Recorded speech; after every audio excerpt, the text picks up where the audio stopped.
Bahkan kadang-kadang ya itu tuh nang kesurupan tuh lah mucil banget, mucil. Anu jinnya nih mucil. Kadang-kadang kita baca ayat kursinya baca yasin. Soalnya ada biar tamu orang kesurupan kita. Kita pernah namui kita bacakan yasin, ini baca surah na lain, hafal Quran, bahkan disambatinya hingga yasin ya kah jadi kamu hafal ya. Han, ada jin na kayak itu. Jadi ini yang paling alih ditambahi pian.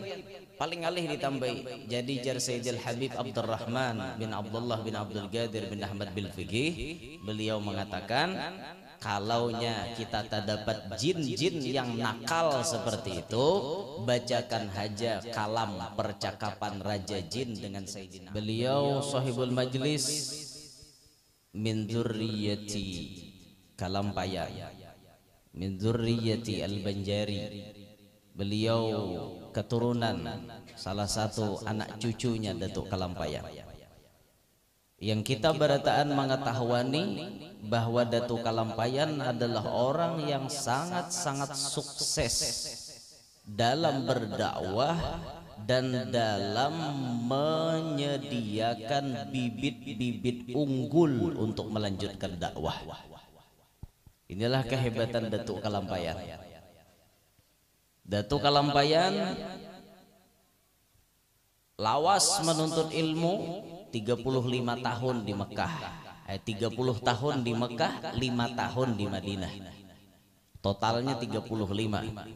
Di antara guru beliau Syekh Muhammad bin Sulaiman Al-Qurdi, yang masyhur Syekh Muhammad bin Abdul Karim As-Samman Al-Madani.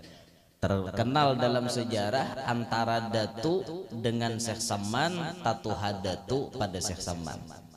Syekh Samman lahir 1132, Datu Kalampayan lahir 1122.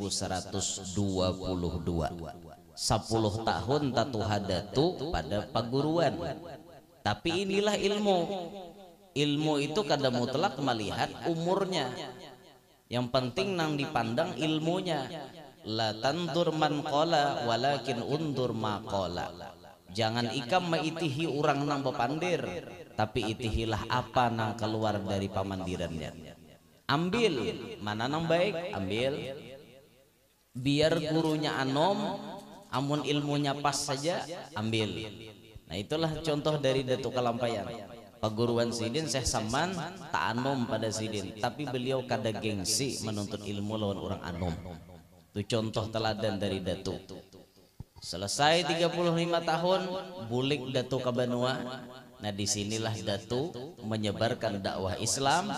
Dan yang paling penting kita lihat karomatnya Datuk Kalampayan, meninggalkan anak-anak dan cucu-cucu yang alim lagi zahid.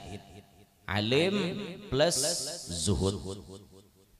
Inilah anak cucunya Datuk Kalampayan. Mereka menjadi seperti ini karena mendapatkan keberkahan dari datuknya. Yurzaqul aulad bi ta'atil ajdad. Diberikan anugerah kepada anak cucunya karena keberkahan datuknya bahari orang nang paasian lawan Allah. Nah kayak itulah kita.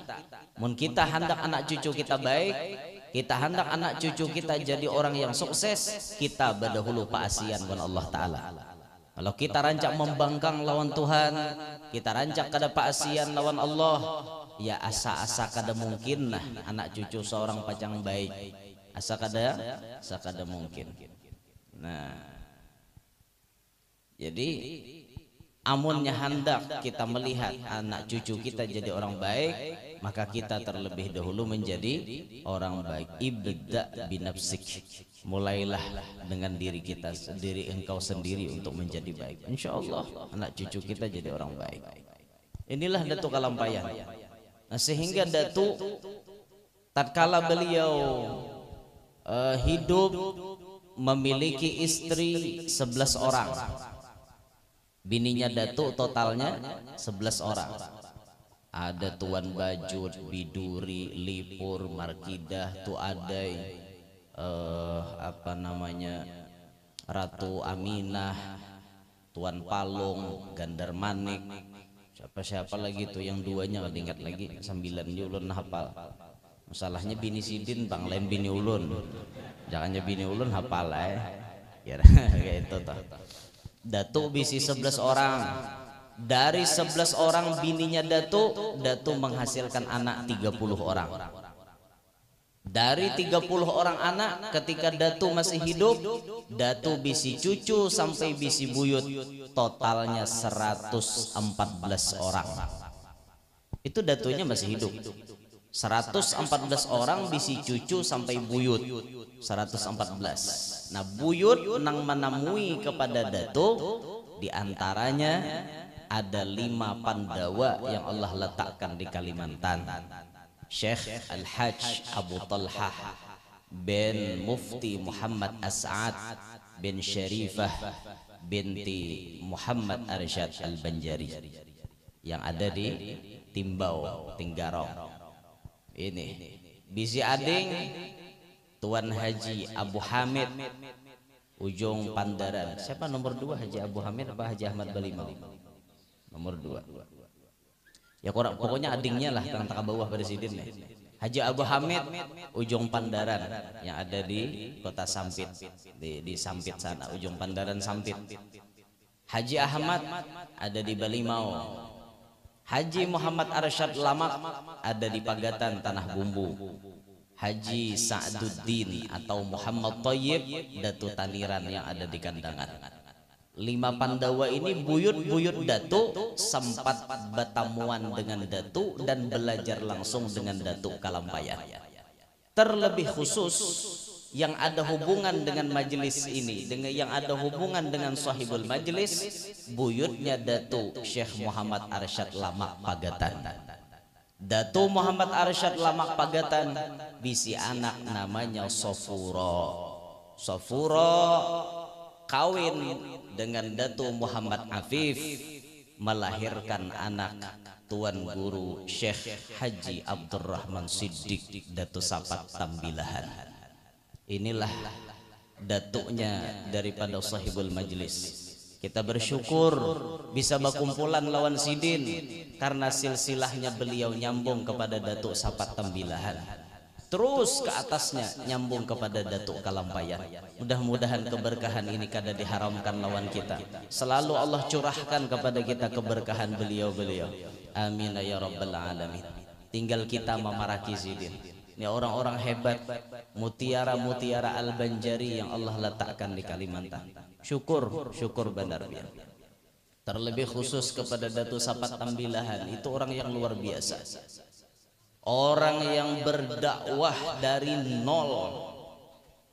nol membuka lahan di daerah di Kampung Hidayat di Indragiri Hilir. Nol membuka lahan semak belukar. Nang bahari lahan itu padang tagah berteran. Ada deh istilah na rumah orang itu sidin pemulaan bedia marakai nginto. Abis nah apa ngarannya tuh hutan-hutan itu nah. Abis dibarasihi sidin hutan bahutan dibarasihi sidin bahuma sidin bakabun niur jar di sana. Sampai ada nama memadahkan kabun niurnya Datuk Sapat itu jumlahnya beribu-ribu bisi kabun niur.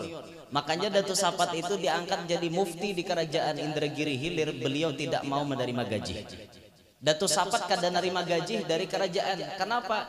Penghasilan niur sidinnya sudah berkecukupan, bahkan lebih dari cukup. Itulah beliau luar biasa.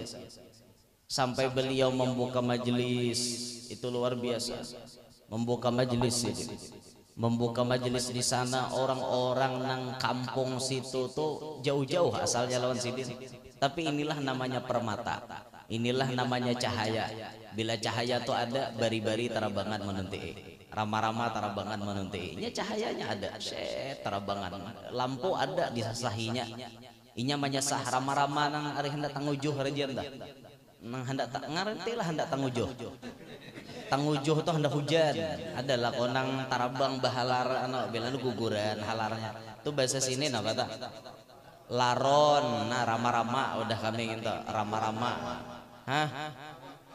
Laron, wadah kami rama-rama orang nyambat. Yang itu bila lihat cahaya, set dituntiinya. Kayak itulah Datuk Sapat. Orang-orang kadada di sekitaran situ. Beliau berdiam di situ, beparak orang. Bahkan ulun pernah membaca dalam managib beliau, lahan nang dibuka sini itu bahantu. Padang tagah bang. Bahantu. Orang deden waninya beparak ke situ bahari. Datuk Sapat wani membuka pian. Langsung dibuka sidin lahan. Hantu berjauh berdahulu. Neng ini hantu nang pintar ngarannya. Paham lawan orang alim. Itu kadang hendak behual nyaman orang alim. Mun hantu nang hohongangan tuh ya hakon berdiam tak. Hakon tapahwal lawan orang alim hanyar bougah. Nah itu jinnya ungulan gitu.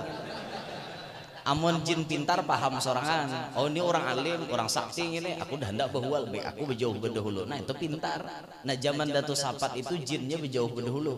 Jurang waninya pangpian mahancur lahannya tuh. Kalau kau pindah dihantam hantu, ada apa aja sih dia. Dia rakai sih dia ada apa. Hantunya berjauh berdahulu. Nah gitu pian. Jadi orang-orang soleh, orang-orang yang mendapatkan sirrun Nabi SAW, tentunya sekelas jin, sekelas syaitan, pasti kadawani macam-macam lawan bubuhan sidin. Nah itu tuh rame-rame akhirnya kampungnya hantu bahari di situ. Kita ini tak dengar kisah hantu no papa, mau berpikir nak berjauh ha?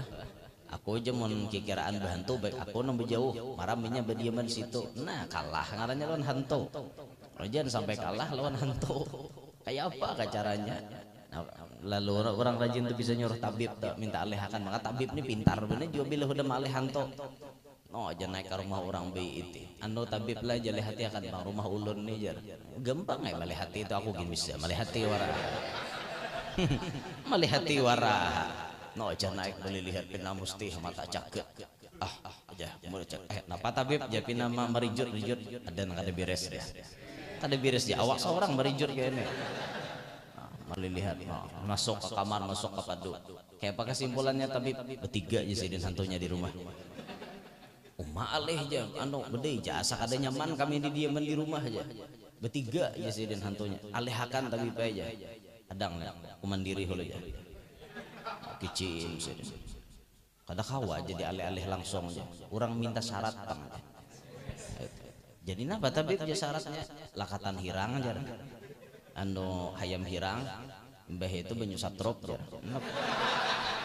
napa apakah hendak nih kada tapi pajar kami jatuhan rumah kami kada ada bisi nang kakak itu toh namun kada ada bisi kayak apa kami besarah mantah aja ayo aja tapi membesarah mantah ku mehitungkan 1,5 juta aja. Nah dapatnya dah 1,5 juta dah kesannya lamatnya itu dapatnya dah. Nah maalih hantunya pang berapa nih barat aja tabib ini hantunya nih tanakal sedikit gini jadi talapah dialih kayak itu nah jadi ulun memintai 500 ekor. Nah, jadi bertiga hantunya tangah 2 juta habis 2 juta orang sekali malih hantu bedah tabib daripada kisahnya barat mahambin no aja mahambin kamu barat bertiga aja nang kosahan gak ada gempangan 2 juta jingkar dapatnya duit tuan rumah.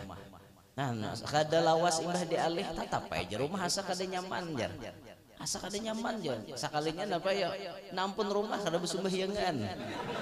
Nah yang itu hantunya betungguan seorang jadi hantu bertiga berenang apa 2 laki bini anak seiko nggak ada dana suahnya sembahyang di rumah cucuk aja bertiga aja tapi hantunya seorang banyak jadi hantu udah sepadakan tabib. Ya Allah kita ini sudah urusan lawan jin ngalih benar lah bahkan kadang-kadang ya itu tuh nang kesurupan tuh lah mucil banget mucil jinnya nih mucil kadang-kadang kita baca ayat kursinya baca yasin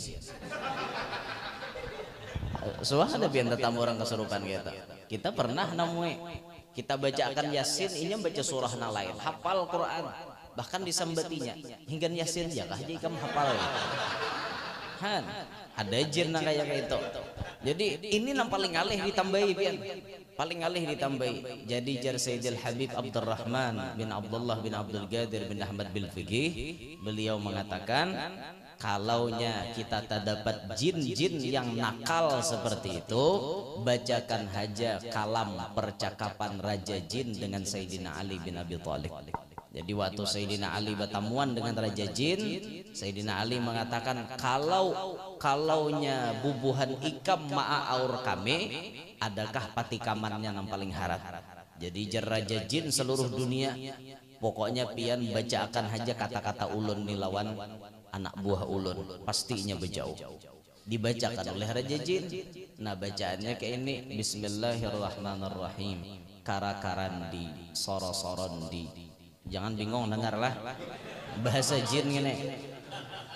Karakarandi, soro-sorandi, sabara-sabartunna, aqsamtu alaikum ya khaddama hadhil asma, an tahbisal ba'ida la ya'tina wal qariba la ya'dina, bihaqqin nabiyyi alaihi salatu wassalam, wa bihaqqi alfi la hawla wa la quwwata illa billahil aliyyil azim.